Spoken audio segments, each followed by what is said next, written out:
What's going on, everybody? We're back to Ryder's record collection. My name is Carl.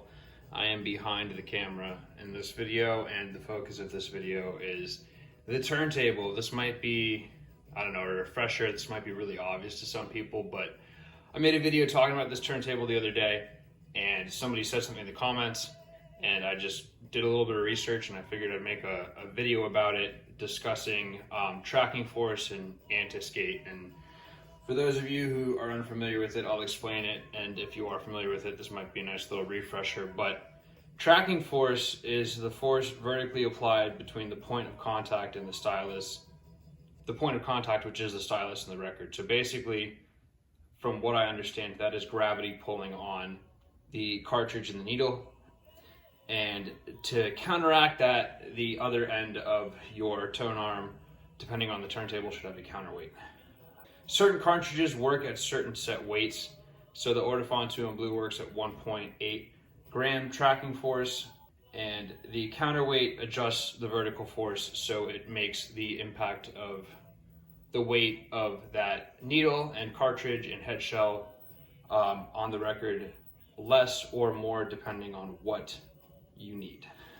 So with that, and with certain turntables, you have an anti-skate, which prevents skating. So in addition to the tracking force, there is the skating force, which is a force that pushes the tone arm inside towards the center of a record. It's caused by friction between the stylus and the record, and it can affect sound quality or cause skips if you don't have the anti-skate set accordingly. The anti-skate works with the counterweight, and the anti-skate prevents skating, which is what you don't want, because that'll skip your records. Most tables have some form of anti-skate, even though it may not be adjustable. Most entry-level turntables with a fixed cartridge don't need adjustable anti-skate because the cartridge doesn't change. You can buy a new cartridge for the Audio-Technica LP60, for example, but nothing about the weight of that changes. For more advanced turntables where you can change cartridges, you'll have to be able to adjust those things. The ultimate goal of what you're doing is you want the tip of the stylus to be in the middle of the microscopic V on the record. You don't want it to be bumping into either side. You don't want it to be rubbing on one side. You just basically want it right in the middle, tracking along the way that it should be. If you don't have anti-skate and you have your counterweight set, then the skating force is going to be causing that needle to rub on one of the walls of that microscopic groove that makes the music, and it is not good. It will affect the sound quality, and depending on the situation, possibly even ruin the record or scratch the record. So to keep the stylus where you want it in the middle of that V, you can set the tracking force and the anti-skate, and they're both equally as important. So the counterweight controls the weight at which the stylus sits in the grooves, and it can either go up or down, basically more or less, and the anti-skate keeps the stylus in the middle of the groove, or keeps it from going left or right, depending on what you want.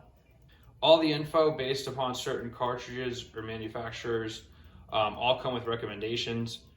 The Ortofont or the Fluence table comes with a book of a whole bunch of ways to set depending on what turntable you have and what cartridge and head shell it comes with. And I know that if you upgrade cartridges and things like that, they will recommend what to set these things at. And like I said, they both need to be equal. You don't want your tracking force, or you don't want your anti-skate to be set to something different than your tracking force, because that could cause it to skate in either direction. Just like you don't want your needle sitting too hard in the record, because that'll dig a deep little hole if you're not careful. And there are different ways to verify the tracking force in the anti-skate.